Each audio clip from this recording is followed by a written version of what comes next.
Hello and welcome to The Print. I'm Sagarika Kisu and joining us today is seasoned actor politician Shatrughan Sinha, the sitting MP from Asansol Lok Sabha constituency. Mr. Sinha won the Asansol Lok Sabha seat in 2022 in a by-poll and is in the fray once again this general election to retain the seat for his party, the Trinamool Congress. Welcome to The Print, sir. Thank you very much. So my first question is that there is a saying that a good actor cannot be a good politician, but you are an exception in that. So I wanted to ask you that as an actor who has successfully transitioned into politics, what is your take on the newcomers from the entertainment industry who are entering the politics? Dekho, I'll answer it in two parts. A, you said good actor cannot be good politicians. Where do you have ever, when did you hear it? I have not heard it because I have experienced that some of the best actors have been the best politicians, right from Reagan in America to our M.G. Ramchandran in South, to Jayalalitha in, of course, South, then our Sunil Dutt, late and great Sunil Dutt. He was a gentleman and a politician, and of course a star, himself a star. So today it cannot be said. But the second part of the question is that yes, those who are coming, why are they coming? What is the reason, motive behind that? Some of our politicians or some of our film people who wanting to be politicians, generally they come for the glamour of power. It is a famous saying that politics has power, or rather, I will start it. Films has power. Films has popularity. Popularity has glamour, and glamour has limited power. Whereas politics has unlimited power. That gives you unlimited power if you continue, if you have commitment, you are successful. And as if you are successful in films, it gives you stardom. So many people, they come for the glamour of power. If it is so, then one has to be very careful, and that cannot be taken seriously, and they are not taken seriously ultimately. Many people come for the some benefits, कुछ TV का फायदा उठाना है, कुछ सरकार से काम करना है, सरकारी काम निकलवाना है. Some people get tired very soon. Some people get disillusioned very soon. बहुत सारा ऐसा हुआ है. I don't want to name them. But in my case, मैं जब राजनीति में आया तो ये जानकर और ये मानकर आया था कि राजनीति में अगर कभी पावर हासिल हो जाए तो पावर सिर्फ सत्ता का माध्यम होगा, मेवा का माध्यम नहीं होगा. सेवा का, सत्ता सिर्फ सेवा का माध्यम होगा, मेवा का माध्यम नहीं होगा. मैं तो आसनसोल पहली बार आया था, और पहली बार आया था, कुछ लोगों ने कहा, हालांकि मैं नहीं कहता हूँ, कुछ लोगों ने कहा वो he came, he saw and he conquered. ऐसा नहीं. मैं कहूँगा कि यहाँ के लोगों का इतना प्यार मिला आसनसोल की जनता जनार्दन का, और इतना ट्रस्ट मिला मुझको ममता बनर्जी जैसे ग्रेट लीडर का. ममता जी ने आज पूरे देश में, बंगाल में ही नहीं पूरे देश में, सबसे पहले किसी नाम की घोषणा हुई थी या की गई थी तो मेरे नाम की घोषणा थी. आपको तो पता ही होगा. उसके बाद आया हूँ, आप देख रहे हैं यहाँ बहुत ज़बरदस्त लोगों में उत्साह है, जोश है, बहुत प्यार है, बहुत लगाव है. अब मैं बिहारी बाबू भी हूँ, बंगाली बाबू. I was going to ask you that you have earned the title of Bihari Babu, but you're not contesting from Bihar this time around, and you have come to West Bengal. In 2009 and 2014, you were the MP from Bihar. So, do you regret not contesting from Bihar this time? No, I won't say I don't regret. I regret. Bihar is my strength, and Bihar is my weakness. I have always been unknown as a Bihari Babu. How much love and affection I got. लेकिन यहाँ पे जो है, यहाँ पे पहले तो ये बता दूँ कि अब लोगों ने कहा बिहारी बाबू बंगाली बाबू हो गया. मुझे बहुत खुशी है कि अब लोग बंगाली बाबू भी मुझे कहते हैं, लेकिन सही मायने में आप देखिए तो हिंदुस्तानी बाबू हूँ. ये उनके बिहार के लोगों के लिए बड़ी खुशी और गर्व का विषय है कि उनका अपना बेटा, उनका धरती पुत्र, उनका अपना चहेता लाडला जिसको कहें, वो आज वहाँ से बिहार से भी जितने रिकॉर्ड मार्जिन जीतता है और आसनसोल बंगाल भी गया पहली बार चुनाव लड़ने के लिए, तो कितने अच्छे से रिकॉर्ड मार्जिन से जीता और फिर एक बहुत अच्छी जीत के कगार पे खड़ा है। तो उनको तो इस बात की बहुत खुशी होती है और होनी भी चाहिए। उसी तरह चाहे साउथ इंडिया हो, नॉर्थ इंडिया हो, देश में चारों तरफ लोग चर्चा करते हैं, जिक्र करते हैं। अब रही मेरी बात कि मैं नहीं लड़ा वहाँ से, बिहार से, मैं तो लड़ा था। मुझे लगा कि मेरे साथ थोड़ा धोखा किया गया है। जो रिकॉर्ड मार्जिन से जीतने वाला आदमी, उसके साथ आपने इस तरह से किया कि या तो मशीन का खेला हुआ वहाँ पे, मशीनों का, या क्या हुआ प्रिजाइडिंग ऑफिसर्स के साथ कुछ हुआ, जैसे चंडीगढ़ में हुआ था अभी, वैसा हुआ है, करवाया गया। मैं हारा है, मुझे हराया गया। उस पर मुझे थोड़ा, आप कहें कितना भी मैंने जोश के साथ लिया हो, लेकिन थोड़ा दुख तो हुआ मुझे। I wanted to ask you this, sorry to cut you in between, that you left BJP in 2019, right?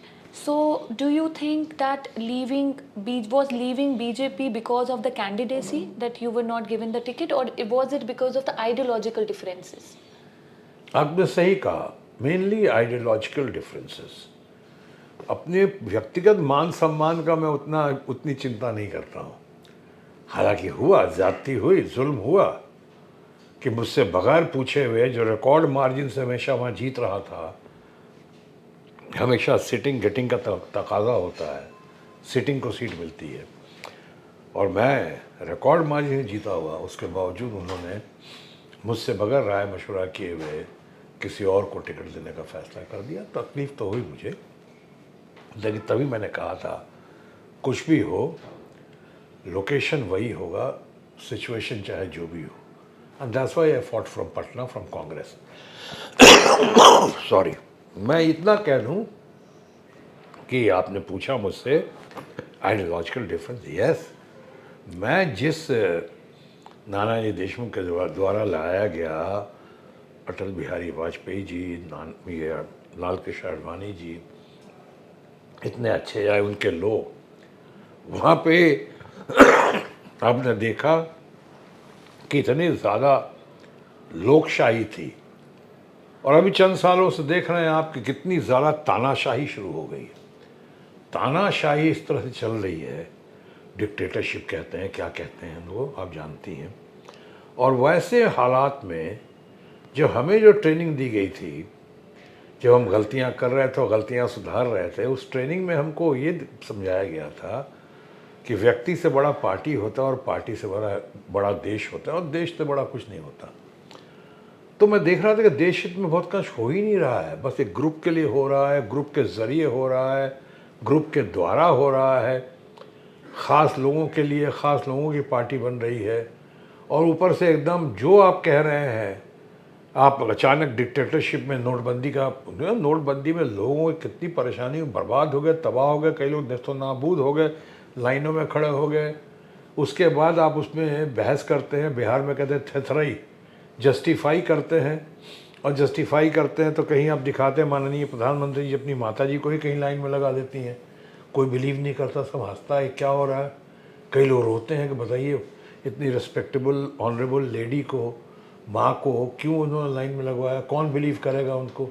इतने कपड़े महंगे महंगे कपड़े पहनते हैं, इतने महंगे महंगे सूट पहनते हैं जिनको सूट बूट की सरकार कहा जाता है, और उनकी माँ लाइन में कहीं क्या दिखाने की कोशिश करते हो आप। जस्टिफाई करने के नाम पे कहते हो 50 दिन का हमको वक्त दो, किसी चौराहे पे खड़ा कर देना, किसी खम्बे में जुमलों की बारात लेके आप आ जाते हो। अब ऐसा किसानों के साथ जो करते हो आप। अब आप इस सारी बातों पे जब हम लोगों ने कहा कि नहीं, और नोटबंदी पे एक चीज़ और कहूँ शॉर्ट में, जो युवाओं का, बेरोज़गारों का, किसानों का जो हुआ तो हुआ, महिलाओं के लिए कितना बुरा। वो अपने पति से या पिता से छुपा के, मगर अच्छी नीयत से ही, जो पैसे तकिए के नीचे अलमीरे के पीछे रखती थी उन्हीं के दवा दारू के लिए, पढ़ाई लिखाई के लिए, वो सब तो हवा हवाई हो गए, रोने लगी वो। यानी हाहाकार मच गया पूरे देश में। और उसके बाद इनके कानों पे जू नहीं, उसको जस्टिफाई में लगे हुए, जस्टिफिकेशन ऑफ द सिचुएशन में लगे हुए। तो इस तरह से जब चल रहा था तो हमने कहा कि अब बहुत हो गया, अब लोकशाही नहीं है, तानाशाही है, और कोई भी खुददार आदमी, और जिस तरह से मैं देख रहा था कि अच्छे अच्छे लोगों को अलग थलग किया जा रहा है, आपने देखा, और तो और फ्रेंड फिलोसफर गाइड गुरु को ही अलग थलग कर दिया गया। अडवाणी जी को, मुरली मनोहर जोशी जी कहाँ है आज, इतना बड़ा स्टेट्समैन यशवंत सिन्हा कहाँ, इतना बड़ा लर्नेड आदमी, personality in totality, Arun Shourie, उसको आपने अलग थलग कर दिया। यानी जितने इंटेलेक्चुअल थे, जितने काबिल लोग थे। तो इस समय हमने कहा कि नहीं, हमें उन्होंने सस्पेंड नहीं किया, लेकिन हमने कहा राइटिंग ऑन द वॉल मैंने देख लिया, और हमने कहा अब चलो सही दिशा में और नई दिशा में, और अंतोगत हुआ, आखिरकार मैं सही दिशा और नई दिशा में आ गया, सही मायने में ममता जी के नेतृत्व में। This time you're fighting against your friend S.S. Ahluwalia. S.S. Ahluwalia in an interview with the print said that Shatrughan Sinha is my friend, but this fight is about ideology. And we know that politics can strain friendship. So do you think that your friendship with Ahluwalia will withstand the electoral pressure, and how will you navigate that? No problem at all. I've been given a chance, opportunity in the past also. In fact, I started my career when I was made to fight against one of my best friends ever, Rajesh Khanna, in New Delhi. मैं तो election भी हार गया और दोस्त भी हार गया। यानी वो दोस्त ने इतना बुरा माना, हालांकि मैंने उसको वही समझाने की कोशिश की जो आलूवालिया जी कहने की कोशिश कर रहे हैं। वही कहा कि भाई ये तो विचारधारा की लड़ाई है, ये तो तुम्हारे खिलाफ पर्सनल नहीं है, समझा करो। लेकिन वो नहीं समझे। मेरी बड़ी ख्वाहिश थी कि मैं एक दिन राजेश खन्ना से माफ़ी मांगूंगा, माफ़ी मांगी भी। और मैं सोच रहा था कि जब अपनी बेटी सोनाक्षी को भी कहा था मैंने कि जब वो हॉस्पिटल से बाहर निकलेंगे तो मैं जाकर उनसे माफ़ी मांगूंगा गले लगा के। पहले माफ़ी मांगी थी, लेकिन गले लगा के माफ़ी मांगने का फिर भी मेरा मन था। वो सेंटिमेंटल थे, वो सही माने में पॉलिटिक्स के उनके अंदर उतनी पकड़ नहीं थी, प्यार ज़्यादा था, ईगो ज़्यादा था। लेकिन जब तक मैं जाता उनके पास तब तक बहुत देर हो चुकी थी और वो गुजर गए, नहीं रहे दुनिया में। मुझे आज भी इसका बहुत अफसोस है। हैविंग सेड दिस, जो आलूवालिया कह रहे हैं इस मामले में तो ठीक ही कह रहे हैं, है तो कोई पर्सनल झगड़ा थोड़ी है। मैं कोई अपने हर विरोधी को आज भी मैं विरोधी ही मानता हूँ, दुश्मन नहीं मानता हूँ। आलूवालिया को मेरे दुश्मन थोड़ी हैं, वो उस पार्टी से लड़ रहे हैं तो उसके गीत गाएंगे। मैं ममता जी का एम्बेसडर हूँ, सिपाही हूँ या सिपा सालार हूँ, तो मैं अपनी बात रखूँगा, अपने सिद्धांतों की बात रखूँगा, उसूलों की बात रखूँगा। और उसूलों के मामले में कह दूँ मैं कि उसूलों पे आँच आए अगर तो टकराना ज़रूरी है, जब जिंदा हो तो फिर जिंदा नज़र आना ज़रूरी है। Looking ahead to the post-poll scenario, if the India Alliance secures significant majority, who you think is the viable contender for the post of PM? Even if I understand, firstly I would say I appreciate the situation, what you said. Not only appreciate the situation, but I see all the possibilities that India Alliance will come to power. No doubt about that. ये तो मुझे बिल्कुल लगता है, पूरा विश्वास है। ये जो कहते हैं कि 400 पार का नारा दिया है, मुझे लगता है कहीं इनका बड़बोलापन,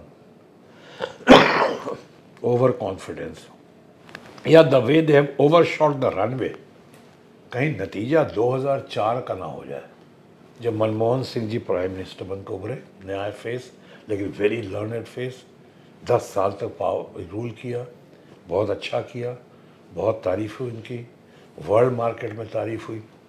तो एक तरफ तो मैं देखता हूँ किसी 400 पार का नारा वगैरह सब घिसा पिटा हो चुका है, जितने पुराने गारंटीज थे या जुमले थे वो सब जुमलों के सरदार ने अब नई गारंटी में पेश कर दिया है। और पहली वाली मैंने सबसे पहली बात तो इस सरकार ने अपनी क्रेडिबिलिटी लूज़ कर दी है। जब लीडरशिप अपनी क्रेडिबिलिटी लूज़ कर देता है, लोगों का ध्यान मुद्दों से भटकाने की कोशिश करता है, तो आज इंडिया में largest number of younger generation जो है आज इंडिया में है, और उसमें से लार्जेस्ट नंबर ऑफ जनरेशन जो है खासकर 80-85% वो अनएम्प्लॉयड है। तो ये लोग समझ रहे हैं कि सब बातें हैं, बातों का क्या, ये सब वादे हैं, वादे। जैसे मैं बड़ा अच्छा शेर कहता था दुष्यंत कुमार की, चुनाव से पहले बड़ी बड़ी बातें, बड़े बड़े दावे, नई गारंटी, मोदी की गारंटी, इसी दुष्यंत कुमार के शेर की तरह हैं कि कहाँ तो तय था चिरागां हर एक घर के लिए। चुनाव से पहले कहेंगे हर घर में रोशनी होगी, हर घर में उजाला होगा, सब कुछ हो जाएगा, मोदी की गारंटी है। कहाँ तो तय था चिरागां हर एक घर के लिए, और एक बार चुनाव ख़त्म उसके बाद कहाँ चिराग मयस्सर नहीं शहर के लिए। फिर कौन पूछता है, फिर तो वही जुमले हैं, जुमले हो जाएंगे।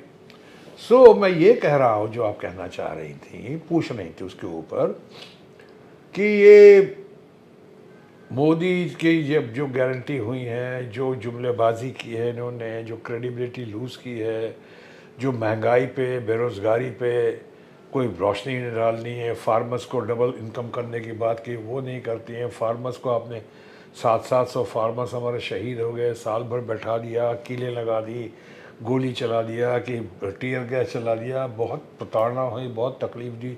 पार्लियामेंट में आप ब्रूट मेजॉरिटी कहें, मैं एब्सोल्यूट नहीं कहूँगा, ब्रूट मेजॉरिटी की वजह से जिस तरह से आपने वॉइस वोट से ओके करवाया, और सामने शिवा चिल्ला रहा है कि मैं तो अपनी सीट पे हूँ, और उसके बावजूद आपने उसको नहीं काउंट किया, ना वोट काउंटिंग करने दी, बहुत सारी बातें हुई हैं।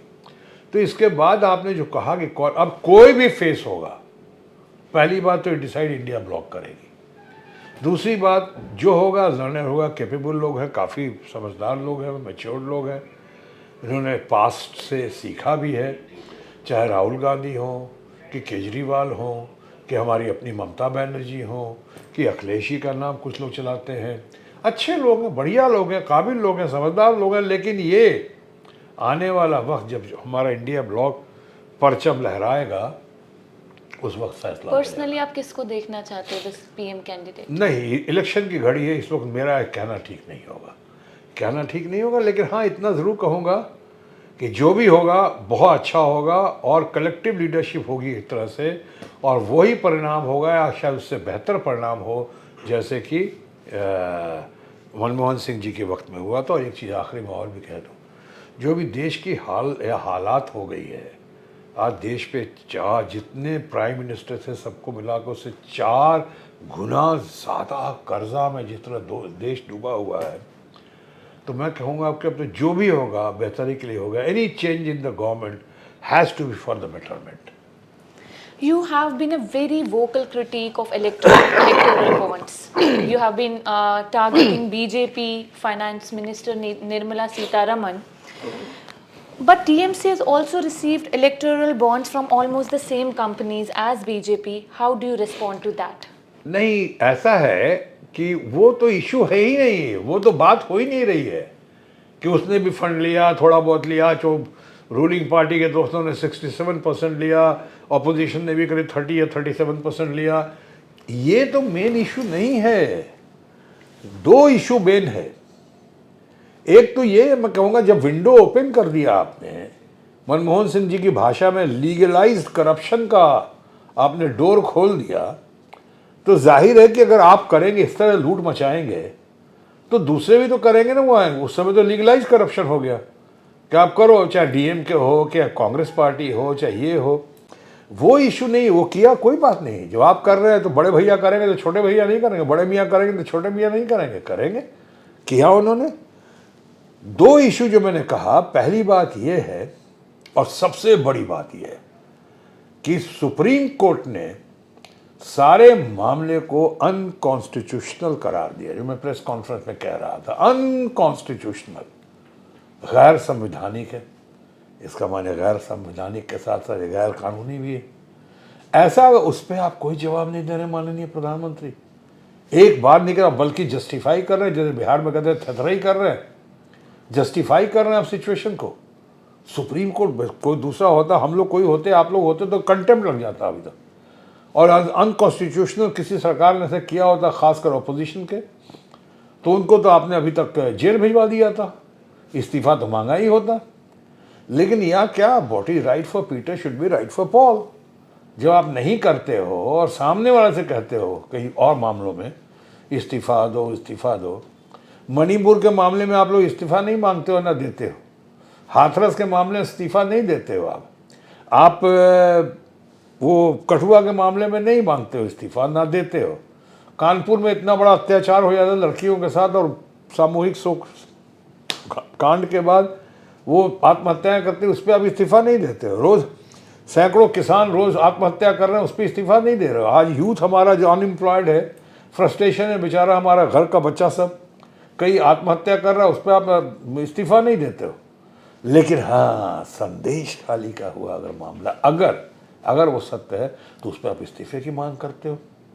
अब ये क्या मतलब, आप प्रचार मंत्री हैं, सही मायने में आप तो प्रचार मंत्री, प्रधानमंत्री नहीं हैं, आप सिर्फ प्रचार करते हैं इन बातों का ताकि बाकी चीज़ उसमें दब जाए, रुक जाए।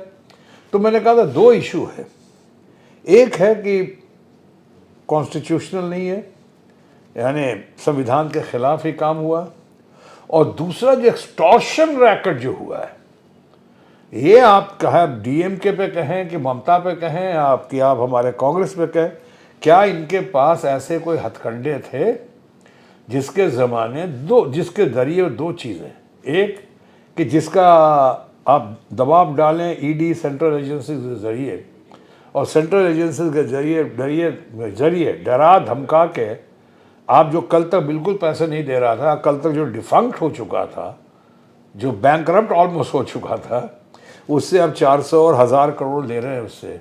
वो कौन सा पैसा दे रहा है, दूध का धुला हुआ पैसा दे रहा है आपको? आप ही है ना शुरू में काला धन लाने की बात की थी आपने, तो अभी काला धन ही ले रहे हैं ना आप उससे, और शायद उसको सफ़ेद करना चाह रहे हैं आप, अपने लिए, देश की जनता के लिए कुछ नहीं कर रहे हैं आप। तो ये जो एक्सटॉर्शन का मामला जो है, ये किसी और के हाथ में नहीं है, और उससे बड़ा चंदे का धंधा, उससे बड़ा ये कि साहब जो 2 करोड़ की कंपनी है वो 450 करोड़ कैसे दे रही है। आपको तो ज़्यादा पता होगा, और आपके शेखर गुप्ता जी को तो और पता होगा, उनको चप्पा चप्पा मालूम है कि, और जिसके पास अपना एक घाटे में जो कंपनी आ रही है वो अचानक 800 करोड़ कैसे दे देती है, कहाँ से लाके देती है, डकैती करके लाके देती है, कैसे करती है। यानी ईडी, सीबीआई चाहे इनकम टैक्स का जितना आपके ऊपर प्रभाव डाला आपने, डराया धमकाया, ये दिखता है बिल्कुल। ऊपर से आप दवाई कंपनी, नेशनल इंटरेस्ट की बात करते हैं आप, दवाइयों का, मैं कोरोना के दवाई का तो अभी जिक्र ही नहीं कर रहा हूँ, उसके दवाई निर्माता का, मैं तो अभी कह रहा हूँ इसी में कई जो सन है कि फार्मा है, बहुत सारे हैं, आपको तो पता ही है कि जिनके ड्रग टेस्ट फेल हो चुके हैं, जिनकी दवाइयाँ जनहित में नहीं अच्छी मानी गई हैं, एक बार नहीं, किसका 3-3, 4-4, 5-5 बार और 7-7 बार जो ड्रग कंपनी अपने ड्रग्स को पास नहीं करवा सकी हैं, तो अचानक मेवा देकर, अचानक सरकारी एजेंसीज के जरिए धबाधब चंदा देकर, चंदा का धंधा को सार्थक करते हुए उन सारों ने अपना बेड़ा पार करने की कोशिश की है। ये तो और कोई नहीं करा सका, ये तो डीएमके नहीं करा सकती, ये तो हमारी ममता जी, हमारी टीएमसी पार्टी नहीं करती है, ये कांग्रेस नहीं की। तो ये कहना गलत होगा। ये से मुद्दों से भटकाने के लिए मेन मुद्दा ये है अनकॉन्स्टिट्यूशनल, उस पर आपको क्या कहना है। और आप कहते हो कि साहब जो लोगों ने किया है वो पछताएंगे। अरे आप पछताने के साथ साथ, पछताना तो आपको चाहिए, और उससे ज़्यादा उसका कोई रेमेडी, दवाई निकालिए। आप उसका जो पछता रहे हो आप, वो साफ दिखाई पड़ रहा है कि आप अपने बौखलाए हो, डिस्पेरेट हो, फ्रस्ट्रेटेड हो।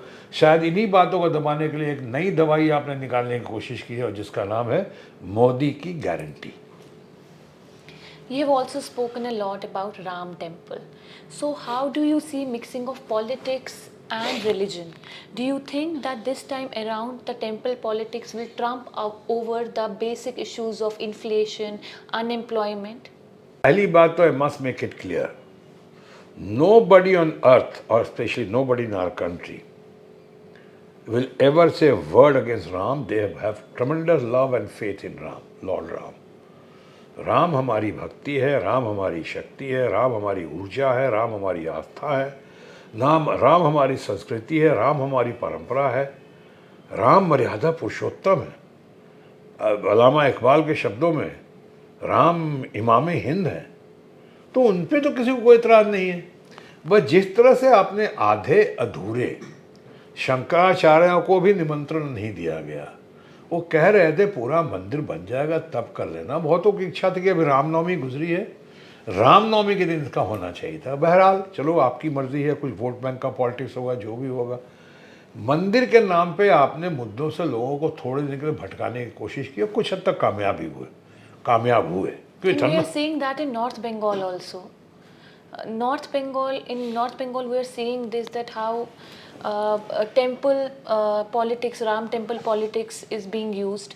So, do you think that this temple politics will win over the real issues of unemployment and inflation this time? I was coming to that only. वो तो कई जगह हो रहा है राम टेम्पल का, और कई जगह करवाया जा रहा है। अभी हमने कहा कि ये प्रचार मंत्री ज़्यादा है प्रधानमंत्री का, हम इतना प्रचार कर देते हैं। जैसे पिछली बार भी सरकार के पैसों से, सरकारी पैसों से इतना ज़्यादा प्रचार किया गया। राम को संपूर्ण सम्मान के साथ बोल रहा हूँ, लेकिन ये देखिए बहुत ज़्यादा टिका नहीं मामला। इसलिए नहीं टिका कि दो वजह थी। एक वजह तो ये थी कि अभी आधा अधूरा है, बाद में टेम्पल निर्माण होगा, और लोगों ने कहा कि उनको बुलाया और ऑपोजिशन नहीं आई वहाँ पे। अरे भाई, सरकारी एजेंडा था आपका, आप सरकारी तरीके से सारा काम कर रहे, तो वो क्यों आते वहाँ पे? जाएंगे, मैं खुद ही जा चुका। ओरिजिनल देश में रामायणवासी तो मैं हूँ, मेरे घर का नाम रामायण। Visited Ram temple? या मैं गया हूँ, पहले भी गया हूँ, बाद में भी जाएंगे। कई लोग बाद में जाएंगे, कोई लोग रामनवमी के दिन गए होंगे, कुछ उसके पहले मकर संक्रांति के दिन गए लोग। राम के यहाँ जाने के लिए कोई तारीख तय करने की ज़रूरत है नहीं, लेकिन अगर तारीख रामनवमी की हो और कोई मकर संक्रांति को, तो कई लोग बहुत और शुभ मानते हैं उसको, तो अच्छी बात है। मैं कह रहा था कि ये लोग जो सब लोग राम भक्त हैं हम लोग, लेकिन ये आपने जिसका इम्पैक्ट करने की कोशिश की, वो इम्पैक्ट देखा कि कुछ लोगों के लिए आपने करने की कोशिश की, और उसके बाद क्या हुआ, सारा इम्पैक्ट आपका हिल गया। नेक्स्ट डे आपने हेमंत सोरेन को, आदिवासी एक लीडर है हमारा, आदिवासी लीडर को आपने इस तरह से गिरफ्तार किया, जब अभी तक लोग कहते हैं कोई सत्य नहीं है, कोई तथ्य नहीं है, कोई सबूत नहीं है, आपने कर लिया। अभी वहाँ से आप उसके इम्पैक्ट से गुजर ही रहे थे नया इम्पैक्ट क्रिएट करने के लिए, तो ये उलट पुलट की रात बिहार में हो गई। नीतीश बाबू आ गए, और नीतीश बाबू और जो लोग एक दूसरे के कट्टर विरोधी, नहीं मैं तो विरोधी का, कट्टर दुश्मन दिखते थे, वो कट्टर दुश्मन किस पर्पज़ से आए भाई? अब आ गए तो सारा ध्यान लोगों का वहाँ गया ये करते हुए। उसके बाद उससे निकलते तब तक आपने केजरीवाल जितना लोकप्रिय आदमी है, जो इतना हीरो ऑफ द, आज पॉलिटिकल हीरो है पूरे कंट्री का, उसको आपने इस तरह से किया और गिरफ्तार किया। बाकी सब पता। तो करते करते इतना बंटवारा हो गया ध्यान का, इतना बंटवारा हो गया कि अब तो लोग कहते हैं कि राम ही बचाए इनको। Do you think that West Bengal politics is different from the Bihar UP politics? देखिए, आज वेस्ट बंगाल पॉलिटिक्स जो है, मैं तो बहुत बड़ा एक्सपर्ट नहीं हूँ, बट आई वुड से कि यहाँ कमिटमेंट जो है, और दीदी की सादगी के लिए, दीदी के आयरन लेडी जो हैं, और जिस तरह से ममतामयी हैं लेकिन आयरन लेडी हैं, जिस तरह से डिसीजन लेती हैं, और जिस तरह से उनके अंदर लोग एक दीदी का रूप देखते हैं, देवी का रूप देखते हैं उनके अंदर, ममता के अंदर, उनकी सादगी की वजह से उनके ऊपर आप कितने सारे लोगों ने कुछ कोशिश की, कुछ सच होगा कुछ सच नहीं होगा सॉरी, वो इल्ज़ाम लगाया या लगाने की कोशिश करते हैं, पर दीदी पे एक इल्ज़ाम नहीं चिपकता है। बिकॉज उनको लगता है कि हवाई चप्पल वाली, इस कॉटन साड़ी वाली, इतनी अच्छी सादगी वाली लीडर, तो उनके प्रति लोगों का समर्पण है। पिछली बार दीदी और दीदी का कितना मजाक उड़ाया था, देखा लोगों ने कैसा जवाब दिया, और तो और बाई इलेक्शन में भी जवाब दे दिया, आसनसोल के मेरे इलेक्शन में दे दिया उन्होंने। उसके बाद भूलते नहीं हैं, यहाँ के लोग बड़े शार्प हैं, बंगाल आसनसोल के लोग बहुत कमिटेड हैं, कमिटमेंट में विश्वास करते हैं। अभी देखिए दीदी के ऊपर क्या क्या नहीं कहा, शर्म नहीं आती दिस अंदर। लोगों ने देखा हुआ है कि दीदी के ऊपर, दीदी का बंगाल का फंड रोका हुआ है, दीदी बंगाल का फंड रोका, उसको देख रहे हैं लोग। तो इसलिए यहाँ का बिल्कुल जो है समर्पण की राजनीति यहाँ होती है, कमिटमेंट की राजनीति यहाँ होती है, और यहाँ पे जो है आप कहे कितना भी कहें, उनको सही मायने में पॉलिटिकली उन लोगों को आउटसाइडर की तरह देखते हैं, पॉलिटिकली। ऐसा आप कहेंगे वहाँ तो बहुत सारे सो कॉल्ड आउटसाइडर हैं, आप ये कीर्ति आज़ाद हैं चाहे हम हैं, सो कॉल्ड, लेकिन हम लोग इमोशनली और पर्सनली, कल्चरली बिल्कुल घर के देखते हैं। बट उन लोगों को लगता है कि जैसे हम के आउटसाइडर आके हमारे दीदी के ऊपर, हमारे कल्चर के ऊपर, हमारे बंगाल के ऊपर ये लोग अटैक कर रहे हैं, तो ये लोग बर्दाश्त नहीं करते। My last question to you, you have served as a union minister during Vajpayee government and you have also worked in Modi's government and now you are an opposition leader from TMC. What is the difference between the Vajpayee government and Modi government and how do you compare the two? I don't have to compare. Yes, I have been fortunate enough that under the leadership of great and late Atal Bihari Vajpayee ji, or for that matter our friend, philosopher, guide and ultimate guru Lal Krishna Advani ji, I could become, or I became, the Cabinet Minister of Health and Family Welfare, and then I became the Cabinet Minister of Shipping. I have great experience, इतना अच्छा किया, करने की कोशिश की।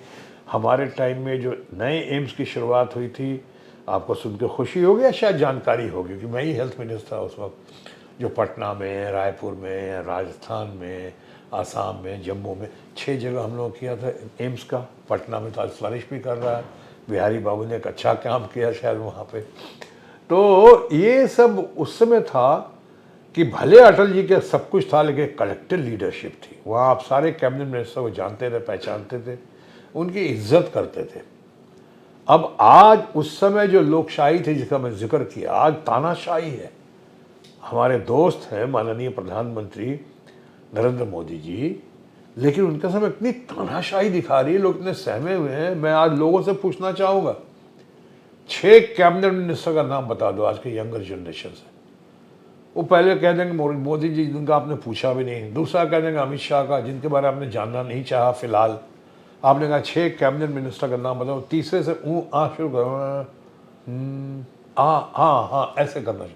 वो flawless नहीं होगा, वो फ्लुएंसी नहीं होगी, वो कन्विक्शन नहीं होगा। क्या हुआ, सारे लोगों को आपने बना दिया मंत्रियों को सिर्फ ऑपोजिशन को गाली देने के लिए, चाहे हिमाचल का हो चाहे फलाना का हो। ये भागे भगोड़े लोगों को आपने मंत्री बना दिया। इस तरह से भागे भगोड़े लोगों को आपने बना के आज रखा हुआ है कैबिनेट में, वो तो माउथ पीस बना दिया आपने। तो इससे बहुत बहुत फ़र्क है। ए, वहाँ पे डेमोक्रेसी थी अटल जी के वक्त में, आज लोगों को डिक्टेटरशिप दिखाई पड़ रही है। एंड बी, लोग अपनी वैल्यूज़ आज जो हैं खो चुके हैं मोदी जी के डिक्टेटरशिप में या मोदी जी के रूल में। Thank you for talking to me, sir. It was nice having you. Thank you very much. Nice of you.